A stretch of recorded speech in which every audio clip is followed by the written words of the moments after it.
तो आज का हमारा पहला टॉपिक है डेसिमल रिप्रेजेंटेशन। तो किसी भी नंबर का डेसिमल रिप्रेजेंटेशन कैसे होता है, तो हमें सबसे पहले उस नंबर को डिवाइड करके देखना होता है।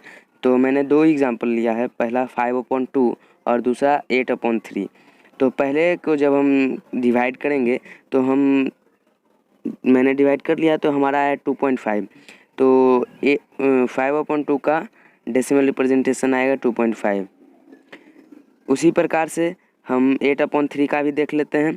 तो हम क्लियरली आप देख सकते हो कि ये 6 के बाद हमेशा रिपीट करता जाएगा। तो 8/3 का डेसिमल रिप्रेजेंटेशन होगा 2.6666 और ये इन्फिनाइट तक जाएगा। तो डेसिमल रिप्रेजेंटेशन आप लोग समझ गए होंगे। तो बढ़ते हैं अगले टॉपिक की तरफ, जो कि डेसिमल रिप्रेजेंटेशन का ही है। तो डेसिमल रिप्रेजेंटेशन दो प्रकार के होते हैं। पहला होता है टर्मिनेटिंग डेसिमल। टर्मिनेट का मतलब होता है ख़त्म हो जाना। वैसा डिवाइड जो कि पूरी तरीके से कम्प्लीटली डिविजिबल हो, उसी को कहते हैं टर्मिनेटिंग डेसिमल। तो आप दो एग्जांपल देख लीजिए। पहला है 5/2। तो यहाँ हमने पहले ही देख लिया था कि इसका डेसिमल रिप्रेजेंटेशन 2.5 आएगा और ये लास्ट में जाके कम्प्लीटली डिविजिबल हो जाता है। दूसरा एग्जांपल 25/10, इसका भी 2.5 ही आएगा और लास्ट में जाके कम्प्लीटली डिविजिबल ये हो जाता है। अब आप देखिए, एक नोट दिया हुआ है, a rational number whose prime factors of denominator is only of 2 and 5, it is a terminating decimal number. तो आप इसमें क्या कह रहा है, तो आप सबसे पहले समझिए कि कोई भी नंबर आपको दिया हुआ है, कोई भी रेशनल नंबर आपको दिया हुआ है, तो आप जब q का फैक्टराइज करेंगे ना, तो वो हमेशा 2 to n 2 to the power n into 5 to the power m के रूप में आना चाहिए। तब आप देख के भी बता सकते हैं कि ये नंबर टर्मिनेटिंग है या नहीं है। जैसा कि मैंने एग्जांपल लिया था 5/2 का, तो आप इसमें देखिए डिनोमिनेटर को देखिए, इसका डिनोमिनेटर आएगा 2 into 1। 1 तो प्राइम फैक्टर है नहीं, तो इसका ये तो प्राइम फैक्टर होगा ही नहीं ऐसे, तो सिर्फ 2 हो जाएगा इसका। तो अब आप देख लीजिए कि इसी में होना चाहिए, इससे ज़्यादा नहीं होना चाहिए। सिर्फ 2 भी रह सकता है, सिर्फ 5 भी रह सकता है, 2 और 5 दोनों हो सकता है। लेकिन इसके अलावा कुछ भी आ जाए, 3 5 3 4 8 9 कुछ भी आ जाए, तो उसमें नहीं होगा, सिर्फ 2 और 5 में होना चाहिए। और सबसे ज़रूरी चीज़ कि आपको सिंप्लीफाई करके देखना होता है पहले से। सिंप्लीफाई इन द सेंस कि आपको सिंपलेस्ट फॉर्म में लाना है। जैसा कि मैंने एक एग्जांपल लिया था 25/10 का, तो आप देखिए इसमें आप सिंप्लीफाई कीजिए, पहले इसको सिंपलेस्ट फॉर्म में लाइए। तो सिंपलेस्ट फॉर्म में लाने के लिए ये हो जाएगा 5/2 और ये वही हो गया 2.5। तो इसी प्रकार से आप टर्मिनेटिंग या नॉन टर्मिनेटिंग देख के बता सकते हैं। पढ़ेंगे रिपीटिंग डेसिमल और रेकरिंग डेसिमल। तो रिपीटिंग डेसिमल वैसा डेसिमल एक्सटेंशन होता है जिसमें कि डिविजन कंप्लीट ना हो, तो ये एंडलेस होता है। तो जैसे कि एग्जांपल में देखते हैं 8/3 का, तो ये 6 के बाद रिपीट होता जाएगा। और वैसे ही एक और एग्जांपल देखते हैं 9/7 का, तो ये 1.285714 और इसके बाद ये रिपीट होता जाएगा 285714 285714। तो ऐसे डेसिमल रिप्रेजेंटेशन को कहते हैं रिपीटिंग और रेकरिंग डेसिमल। तो इसमें एक चीज़ पढ़ना है, पीरियोडिसिटी। पीरियोडिसिटी वो होता है कि डेसिमल के कितने डिजिट के बाद आपका डिजिट रिऑकर हो रहा है, आपका वो रिपीट हो रहा है। तो 8/3 के बाद देखते हैं तो हमारा आता है कि ये 6 के बाद रिपीट होता जा रहा है, यानी डेसिमल के एक डिजिट के बाद ये रिपीट होता जा रहा है।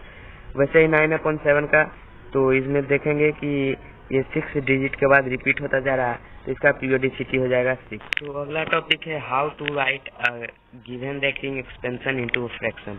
अभी तक हमने फ्रैक्शन को डेसिमल में कन्वर्ट किया, अब हम डेसिमल को फ्रैक्शन में कन्वर्ट करेंगे। तो सबसे पहला एग्जांपल है 1.44444, तो ये हमेशा रिपीट होता जाएगा। तो इसका प्रोसेस मैं दो तरीके से बताऊंगा। पहला जो कि मैथमेटिकल प्रोसेस है, तो सबसे पहले इसमें क्या करना होता है, आपको मान लेना होता है जो भी नंबर दिया हुआ है उसको x, let x equal 1.444444 etcetera. अब इसको हम इक्वेशन 1 मान लेते हैं।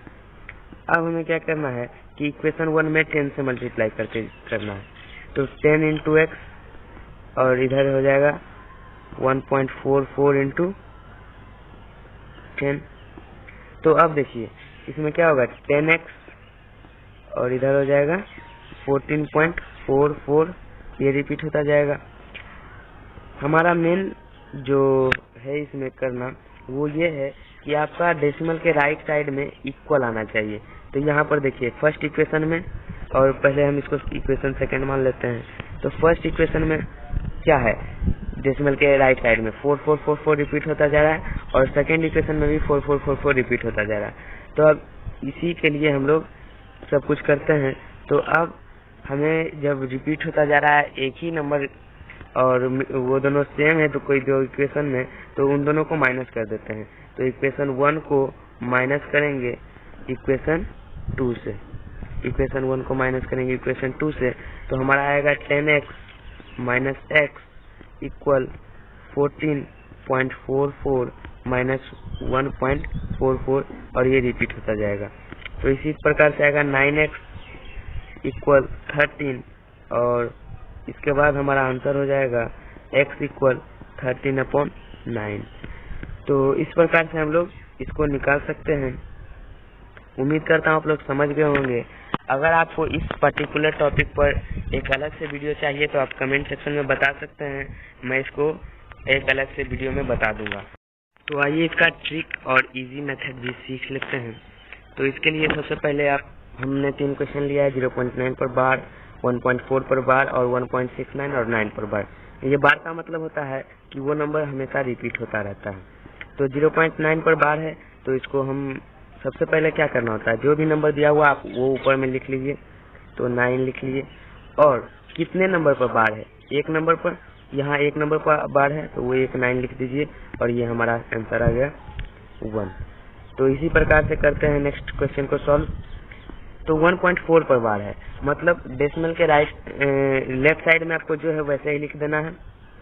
तो डेसिमल के राइट साइड में, लेफ्ट साइड में 1 है तो हमने 1 लिख दिया, और 1 लिखने के बाद एक प्लस का साइन डालिए, और राइट साइड में कितना क्या लिखा हुआ है 4, और कितने डिजिट पर बार है 9, एक डिजिट पर, तो एक 9 लिख दीजिएगा, और इसको जब सॉल्व कीजिएगा तो आएगा 13/9। इसी प्रकार से नेक्स्ट क्वेश्चन करते हैं सॉल्व। 1.69 पर और 9 पर सिर्फ बार है, तो डेसिमल के लेफ्ट साइड में जो है आप वैसा ही लिख दीजिएगा।